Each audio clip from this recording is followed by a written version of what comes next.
After just a few consecutive nights, a lack of sleep actually has similar negative effects on our brain as alcohol has.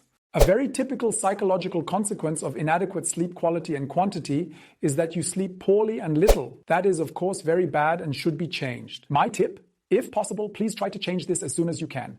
The best would be to start today immediately, because a lack of sleep is absolutely detrimental to your health and body. Keywords: concentration problems, cancer risk, weak immune system, high blood pressure, bad mood, even depression. The list is long.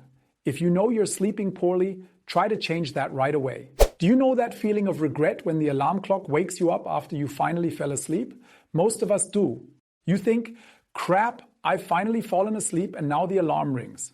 Whatever the reason might be for going to bed late, falling asleep late, or staying awake all night, it will most likely lead to headaches, fatigue, and trouble concentrating the next day. That might be not that bad after all in the short run. But there are consequences that are very bad for our body if that happens in the long run. If this rarely happens, it's usually not tragic if you don't sleep properly through the night one time. And with that, I mean a maximum of once a week. But many of us go beyond that and do it more often. Some work at night, either because they want to, because they think they are particularly creative there, or because they have to. For example, in shift work with the police or like me in hospital. Did you know that chronic sleep deprivation, or in other words, frequent sleep deprivation, can have far-reaching consequences for your physical and mental health? These consequences are now also very well documented in studies. You can find out what these are and when too little sleep becomes a big problem further ahead in this video. First of all, it is clear that the individual risk of cancer definitely increases with every night shift or night in which you have not slept for whatever reason.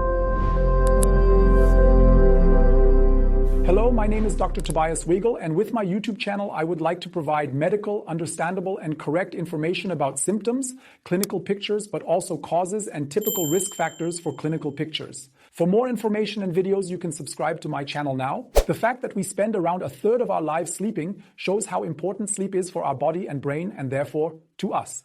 Many necessary regeneration and processing steps take place at night. This is crucial. And unfortunately, sleep disorders are one of the most common health problems in Germany and Europe. They are affecting at least 10% of the entire population, if not more. The resulting lack of sleep puts the body in a state of permanent stress. Not only the body is affected by that, also the brain. And this word permanent stress is crucial because permanent stress is bad for us. Lack of sleep and constant stress affect our cardiovascular system, hormonal balance, risk of cancer, and can put our psychological health into jeopardy. All of these listed can be thrown out of balance by a lack of sleep. Why exactly do we need to sleep? Getting enough sleep is especially important for the health of our brain. It needs sleep. During the day, our brain takes in countless sensory impressions and information that are initially only temporarily stored by our brain during the day. And now, a crucial point, only at night, when the brain has a break from this flood of information, can the brain sort the collected impressions and store important information in long-term memory, while at the same time sort out the unwanted information. So we need sleep, and our brain doesn't actually take a break while the body is asleep. It stores everything in long-term memory. And sleep is also essential for the rest of our body to regenerate. While we lie peacefully and dream nicely at night, our organs and muscles have the opportunity to regenerate. This is an important point to keep in mind. Wound healing, the immune system, and also detoxification processes are boosted. These are just a few of many examples. And how much sleep is necessary for the body and mind to regenerate properly? Of course, we ask ourselves this question. As simple as it may sound, we need to sleep so much that we feel properly rested. That's the case. We need to feel properly rested. Whether this is the case after 5 or 9 hours is entirely individual. It also has something to do with genetics. The average sleep duration in Central Europe is about 7 hours per night. This is just as a tip for a general orientation. But if you feel like getting out of bed after just 6 hours and you're full of energy, then that's okay too. The individual need for sleep also changes with progressing age. Of course, in order for babies to properly develop and grow, it is necessary for them to sleep up to 18 hours a day. As most people age from the age of 65, they will notice that the amount of sleep they need at night decreases more and more. They seemingly need less sleep. On the one hand, this is due to a change in sleep behavior, for example, because older people take regular naps during the day. If you are older, you are more likely to nap or take a midday nap more often, but sleep disorders are also more common. This might be, for example, due to age-related illnesses. By the way, I have just talked about the quantity of sleep, how long you sleep and how important it is. Just as important is also the actual quality of the sleep. After a light 8-hour sleep or more, you might feel just as exhausted as after too little sleep. That is actually also a possibility. So you actually have to sleep really deep and well. The good thing is that many people who often get by on little sleep have a very sound, deep sleep during this short time and therefore don't cause too much damage. When do we speak of sleep deprivation? As we medical professionals now know very well, sleep is just as important for survival as food, water, and oxygen. It has often been studied that if you want to give up sleep because you think it's unproductive time that you don't need at all, it's now confirmed that we need sleep just like we need food.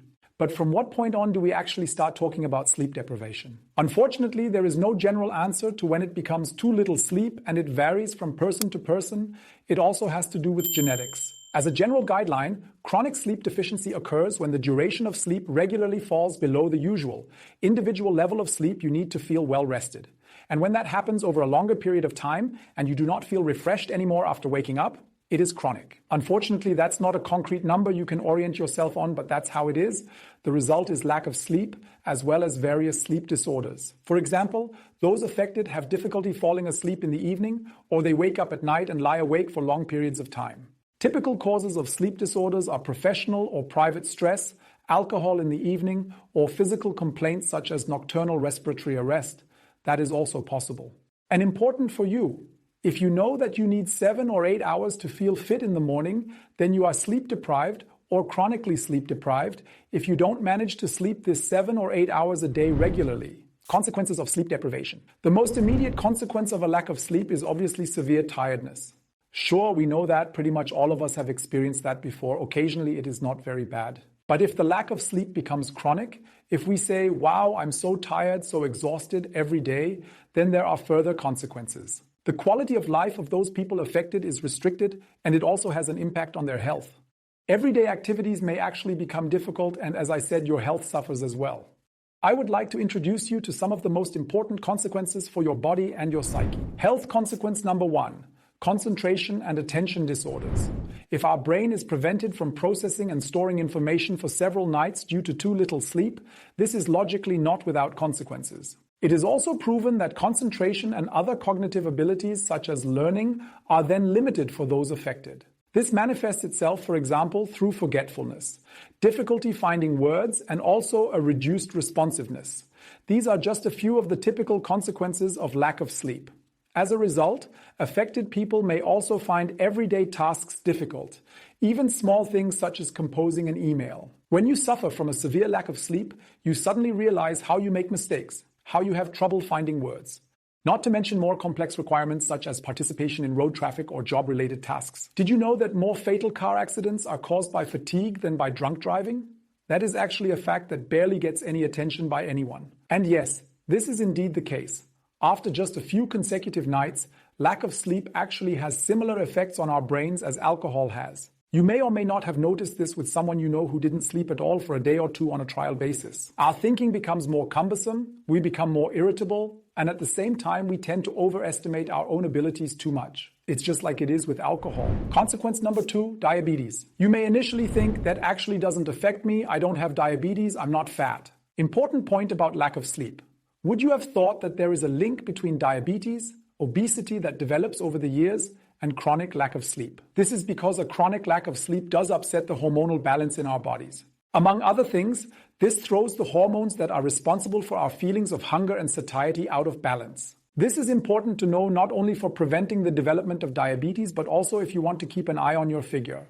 When you suffer from a lack of sleep, the secretion of the appetite-enhancing hormone ghrelin increases, while that of the appetite-suppressing hormone leptin decreases. Or to put it in simple terms, those who sleep less are more hungry, they subsequently eat more and thus increase their risk of obesity, type 2 diabetes, and other secondary diseases. But in addition to this, there is also a more direct link between a sleep deficit and diabetes. Studies have also shown that after just a few nights of insufficient sleep, blood sugar levels rise, which means we have more sugar in our blood. This is obviously bad news for our bodies. The reason for this is an increased resistance to the hormone insulin, which develops due to lack of sleep. And insulin has an important blood pressure lowering function. Unfortunately, this can lead to so-called prediabetes in the long term. In other words, this is a kind of preliminary stage of type 2 diabetes. Consequence number 3, cardiovascular disease. Of course, in addition to diabetes, the disruption of blood sugar levels can also lead to other diseases, especially those that affect the heart and our cardiovascular system.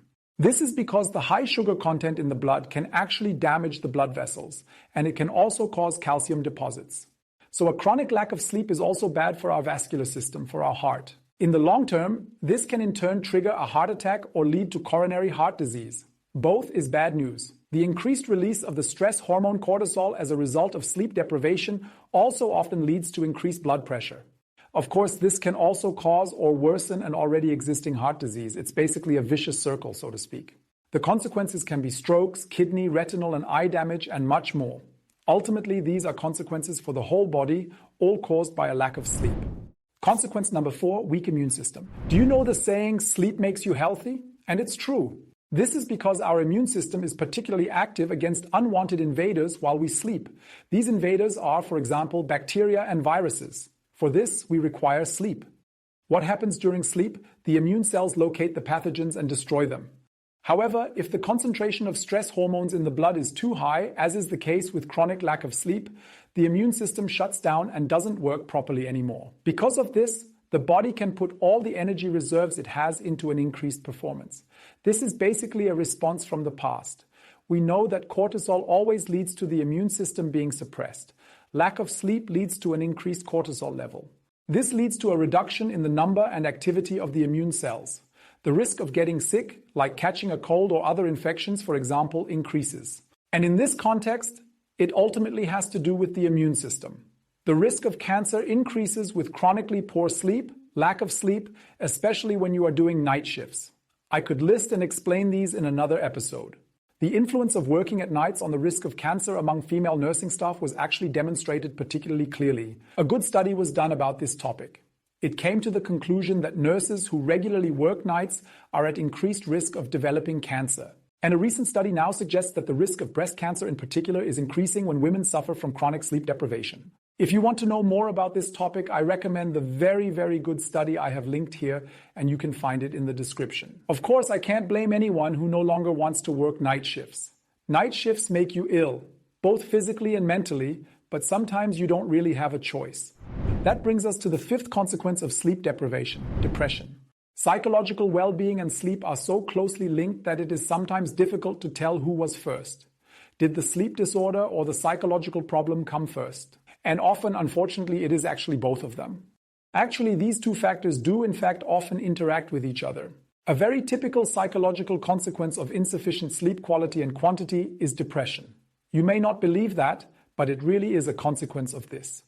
This in turn is partly due to the increased release of the stress hormone cortisol because of the chronic sleep deprivation. Cortisol and chronic lack of sleep are really closely related, and they do have a huge impact on our bodies and psychological health.